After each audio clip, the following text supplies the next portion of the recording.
IELTS এক্সামের আগে কয়টা মক টেস্ট দিতে হয়? মক টেস্ট মানে ব্লাড টেস্ট। আপনি কয়টা দিবেন, কয়বার ব্লাড টেস্ট করবেন সেটা আপনার উপরে ডিপেন্ড করে। কিন্তু আপনি ওষুধ খাচ্ছেন কিনা সেটাও কিন্তু খুবই খুবই জানা জরুরি। আপনি আজকে একটা মক টেস্ট দিলেন, আপনি মক টেস্টে রিডিং, লিসনিং, স্পিকিং, রাইটিং এর কোন কোন জায়গায় ভুল করছেন সেই ওষুধ আপনি খেয়ে সেই রকম ট্রিটমেন্ট নিয়ে সেই অনুযায়ী পড়াশোনা করে তারপর আপনি আবার পরের মক টেস্টটা দিবেন।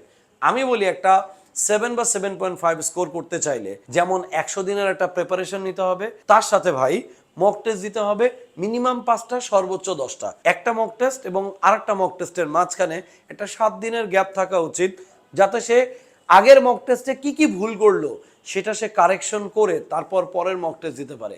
এভাবে প্রথম 6টা মক টেস্ট দিতে তার অ্যাকচুয়ালি সময় লাগানো উচিত 1 থেকে 1.5 মাস, যাতে সে একটা প্রপার প্রিপারেশন নিতে পারে।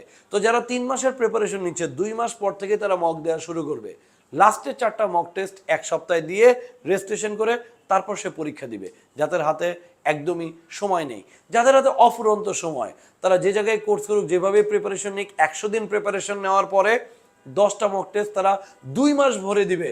বাট প্রত্যেকটা মক টেস্টের মাঝখানে 7 দিন গ্যাপ নিয়ে সে এই যে ব্লাড টেস্টে, এই যে সিবিসি রিপোর্টে যা খারাপ আসলো সেই অনুযায়ী ওষুধ খেয়ে সেই অনুযায়ী প্র্যাকটিস করে সেই জায়গা কারেকশন করে তারপর তার পরের মক টেস্টটা দেওয়া উচিত।